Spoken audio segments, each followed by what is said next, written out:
Hello everyone and welcome to another episode of Investigation. So, due to popular demand of 8 votes, that we're going back to our traditional style.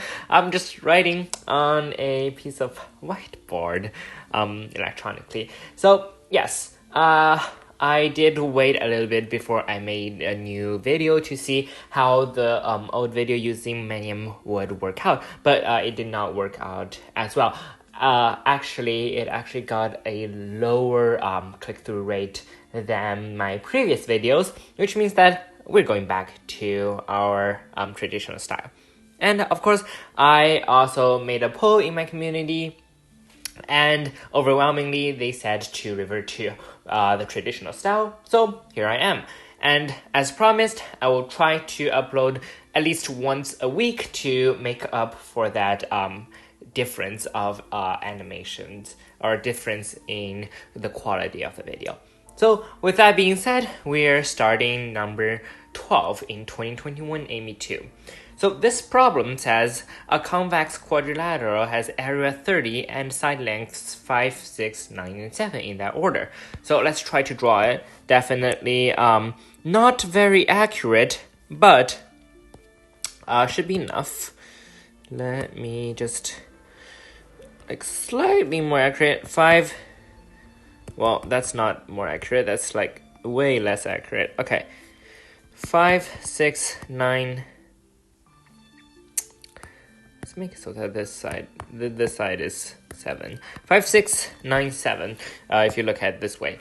And in that order, denote by theta the measure of the acute angle. So if we draw the diagonals, by the diagonals of the quadrilateral, then we want to find tangent theta essentially. So let's think about, they also give us the area. So the area is equal to 30. And let's wonder, how can we use this area? What is the most basic area formula that you've learned throughout, I guess, your math career? Well, 1/2 base times height. So that is exactly what we are going to use. So first of all, let me just make this diagram, if I can. Let me resize this so that it's a little bit bigger. So here we go. Resize, make it bigger, drag it down. All right. So here, let's make this A, B, C, and D. And how can we utilize base times height? We have to draw a height in, right? So if we have the height in here, let me just erase the theta over here real quick so that we don't get distracted. So the theta is this angle over here. And we need to draw another height in over here. And of course, because they're vertical angles, this is also theta. So now, let's try to find what the heights are. This height, we have this side D, and this angle theta. So this side is going to be of length D. That's right, sine theta. And this is going to be C sine theta. Now we can find the area. So the area of this triangle right here is going to be, you're right, 1/2 A plus B, that's base, times the height C sine theta. And the area for this triangle is going to be 1/2 also A plus B, but the height now is D sine theta. We can factor this a little bit. A plus B times C plus D, factor out the sine theta, and that is going to be equal to 30. And of course, we can say A plus B times C plus D times sine theta is 60. And we want to find the tangent value. Well, we already have the sine value. So basically, we have the sine value. We have an expression to find the sine value. So now, let's wonder, how can we find the cosine value? Cosine, cosine, cosine, cosine. Right, love cosine. I think I know how to do this because I have one side. I basically have all 3 sides for each of the little triangles created by the sides of the quadrilateral and the diagonal. I can use law of cosine on each of these triangles over here. So Law of cosine gives us 5 squared is equal to a squared plus c squared minus 2ac. Notice here we have cosine of 180 degrees minus theta because this is a linear pair, right? Supplementary angles, you might say. So 180 degrees minus theta. And this is 6 squared is equal to a squared plus d squared minus 2ad cosine just theta.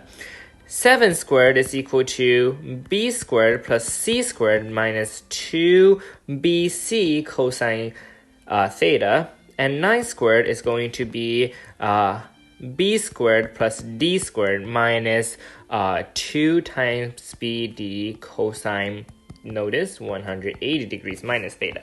And now we know cosine 180 degrees, if either you use the difference formula or you can just consider the graph of cosine. It looks like this, quite symmetrical around this point. So the value for 180 degrees minus theta is just negative cosine theta. And we can replace this with negative, so make this a plus, negative cosine theta. And we can also make this a negative cosine theta. Now we want to get rid of this over here. So let's do the plus. So 5 squared plus 9 squared minus these two 6 and 7. So minus 6 squared minus 7 squared. And this we would get conveniently, everything will be plus now because we're subtracting the negative ones. So we have 2ac cosine theta plus 2bd cosine theta plus 2ad cosine theta plus 2bc cosine theta. You might recognize this is 2 times cosine theta, and the inside is ac plus bd plus ad plus bc. Does that sound familiar in any sense? Let me factor out one more step, and then you can definitely see what's going on here. So AC plus BC, let's put those together, and AD plus BD, let's put those together, and close off the parentheses. So we get 2 cosine theta of C times A plus B plus D times A plus B. So yes, Simon's favorite factoring trick, as you might recall. So that's A plus B times C plus D. And let's calculate the left-hand side. The left-hand side, you can use difference of squares, or you can just like hard bash it. It's not that hard to do. Let's do difference of squares. Let's do 9 squared minus 7 squared. That is 16 times 2, or 32. And 5 squared minus 6 squared, that is minus 11. So that's 21. So we have A plus B times C plus D. That is equal to, or I forgot the cosine theta. That would be a big problem. That is equal to 21 over 2.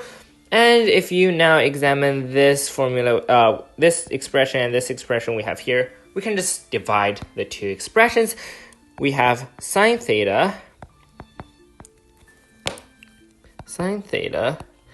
over cosine theta is equal to this. We have 60 divided by 21 over 2, or we could cancel out the 3 here. Cancel out the 3 here to get a 7. And now we have 40 over 7. The problem wants us to find m plus n. So our final answer is 40 plus 7, or just 47 over here. And of course, we kind of got lucky with our placement of theta. Our diagram could really be screwed up, and we could have said, oh, this looks like acute angle. We said this is theta. But it's easily fixable as long as you realize the cosine value has to be positive when it's an acute angle. So if you get a negative value over here, you should just flip it so that we know the other angle is theta, and the final answer has to be positive because the tangent value of a negative number is, or the tangent value of some obtuse or the tangent value of some acute angle is always positive. So that is it for number 12. I personally pretty like this problem a lot.